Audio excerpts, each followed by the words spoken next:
customers would see during search. But there's a whole other aspect of it that we want you guys also to look at and pay attention to. So, star ratings do matter. Okay, I know I just told you this is an evil myth, but you know what? They actually do matter. There was a recent study that was commissioned between Volkswagen and Cobalt. And one of the things that they found was that dealers that had 4 stars or better tended to receive about 32% more traffic to their website than dealers who did not. All right, now think about that. So you just saw Joe this morning was showing you guys a whole bunch of stuff like examples when people are searching, right? And the things that customers see when they do their searches. Those star ratings are sitting right there. And we're going to show a couple examples of how this comes up. You're competing right from that point for that piece of traffic. And if customers that have, or dealers have 4 stars or better, they're getting 32% more traffic. That's pretty significant. Now there's another company out there, Mediatip. They're actually based out of Canada. They did some cool research as well, where they asked customers, hey, you're not actually shopping for a tattoo, but I want you to find a tattoo parlor. And it was a study, and what they found was that customers, no matter where the star rating was in order of the various businesses, the guys who had the best star ratings were the ones that the customers were selecting most. Not because they had any experience with them, not because they knew anything about them, just because they had more star ratings. It's a fascinating, very powerful effect.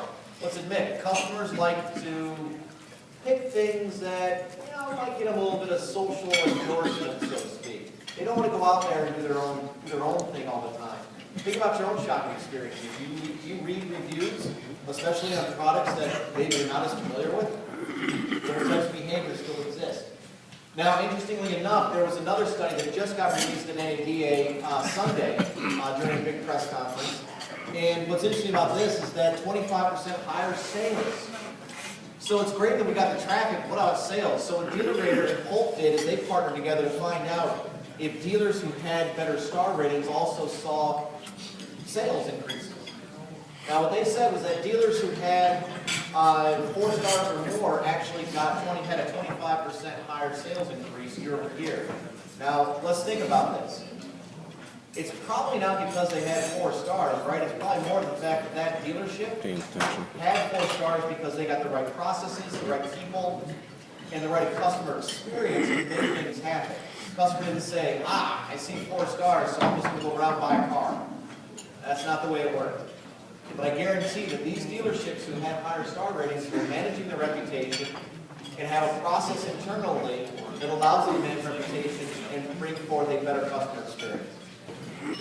Now, this is all very important, right? But how many of you have had the experience? Is there 8 here before I reach this subject? No, she's not here. Okay, so Google's not here. How many people have had this happen? You're managing, or your ISM, he's sitting there, he's managing your reputation online. Maybe he's monitoring your business listings, and he's doing things like making sure the address is right in Google, making sure that the right business listing is showing up in Google. And how many of you guys have actually experienced multiple listings? All of a sudden, things drop off. Wow, that was real quick. Someone's probably dealing with that right now. You guys know that too, right? Trying to fix this. All right, so here's the thing. We've seen it. We've seen reviews disappear. How many have seen that one happen? Reviews just disappear. Okay, we're all in the same boat here. So it's really hard to manage your reviews and business listings when things keep changing. Yep. We know this. We know it's very difficult. Sites like Google and Yelp specifically work because they believe that the customer has the best input. It's a very strong model. The customer has to come first. So when the customer says, hey, this business doesn't exist, Google tends to look for it, and then they actually bounce that information against other sources. Sources like Localese, sources like Yelp, sources like, what else do they do? Yellow Pages, Super Pages, all these different sites. And it's very, very, pardon the term, incestuous. They really kind of work off of each other, and they check each other. Who's got the best business listings? They've got a listing I don't have, so I'm going to pull it in. Even though there's already a business with that name, but a slightly different address, I'm still going to pull it in because I need to make sure that I've got the best business listing possible. So there's the multiple listings. Now, the whole problem with the whole reviews dropping off, now that's an interesting one. So Google and Yelp specifically do this thing where they check and they watch the customer. So the customer comes into your dealership, right? And they buy a car and they leave a great review. It's a real customer, a real review. But then it disappears. Yep. And the reason why is because that customer doesn't have a long enough history of reviewing things to make their review valid. Now, what I really loved was initially, this is something that we hear, initially, the review sites were actually saying, well, if this person reviews a whole bunch of restaurants, then I'm going to show their restaurant review above anything else because they're a really hardcore restaurant reviewer. Or they review a lot of other things. Well, see, that algorithm is great until you get to a car dealer. This guy buys tons of cars, so he's totally knows what he's talking about. I'm sorry, but the average customer doesn't buy a car a week. Okay, yeah, definitely the average customer wouldn't. I mean, there's probably people out there that do that, it's better to do. But the customers who do that are your customers. They're the ones who are sitting there and they buy a car maybe once every 5, 6, 7 years, or if they're leasing, they're back to you every 2 to 3, and they leave a review. That review will sometimes fall off simply because that customer is not seen as a heavy reviewer. And that especially happens with Yelp and Google, but not with DealerRater. DealerRater is designed knowing that, hey, customer buys a car from you every X number of years. The review is a review is a review, so they leave it up there. So what ends up happening here is you're trying to manage your reputation online. You're trying to manage your business listings, but it becomes very difficult when you have 1, 2, 3 different listings that come up. Because it's very important. This is one of those things I want you guys to take away with today.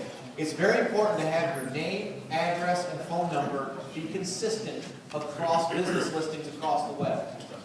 Because see, what ends up happening is Google says, this address looks a little fishy. I'm going to go ask my buddies over at Yellow Pages. Yellow Pages is a site you might want to make sure the address actually works on. Just saying. They go over and they say, hey, what do you guys show? Well, I have it here as 1851, not 1850. Oh, okay. Well, we better make another business listing then for the same business and put it up there. And here's the reason why. Google's end customer is not necessarily you, right? It's the customer. So the customer pulls up their phone and they go, I need to find my local Subaru dealership. And they click on the address. If they go to the wrong address, do you know what ends up happening? The customer doesn't use Google anymore. Because they go, the information sucks. Google stops, so they stop losing that. An example would be, I took my wife out for dinner because at the time I was traveling nonstop, so I wanted to do a nice dinner for her. We were brand new to Minneapolis. I don't know anything about downtown Minneapolis, but I'm like, hey, there's got to be some good restaurants down there. I pick up Yelp. I'm looking at Yelp, going, that's a good one. Fast forward 4 hours later, after I've made the reservation, after we've eaten, and my wife starts throwing up because she gets food poisoning from the location, I no longer trust Yelp. Because it's my wife. That's what happens to customers. So they have to pull in these additional addresses because they've got to make sure that it's the right business. They're getting even better. You heard Kate today actually talk about the fact, I highly recommend it. Join that Google Plus circle with the Google Automotive people. The fact that they're willing to open themselves up like that and help and offer that assistance is huge for them. Because over the last year, they've listened to myself and a number of other industry folks say, you got to help the dealers at the local level. You got to provide yourself an avenue. Give them a way to talk to you. So cheers to Google for making these steps because they are working on this issue. So it's a complicated environment, and it's even more complicated when things like this happen. Your best defense against this is making sure that you have a unified name, address, and phone number for all of your business listings. And the top ones you want to focus on would be Yelp, Google, Yellow Pages, Super Pages is also not a bad one, Merchant but Circle. a really good one, a company called Localease. Use that. Localease is the evil force behind all of the business listing sites that provide the #1 validation for them. Now here's the kicker. You can only do so much with Localease before you got to pay. So what I would say is make sure you do the bare minimum and then decide if you want to invest in their overall service. But they actually sit at the very bottom of all this, Google, Yelp, actually before Yelp came along for Apple, they were the ones, Local Leads was supplying business listings to all of Apple's devices. So Local Leads is kind of a cool thing. But again, they start charging you money at a certain level, so do the free stuff and maybe avoid the whole spending money thing. All right. Another truism, social media takes time. Social media takes time to develop. Joe Castle, Castle Auto Group out of Chicago. Okay? I love his comments here. I had small amounts of fans and it just took time to get them. You have to nurture the community itself. You have to work with them a little bit. Figure out what it is that they like to talk about. And then share that interest with them. But I love this comment. The hardest thing about social media is knowing where to begin and how to post. It's very complex, and you need time and resources. So earlier today, you heard during the review of all your sales data, which, by the way, just keep kicking it. You heard the cry. Please make sure that your dealership is ready with resources.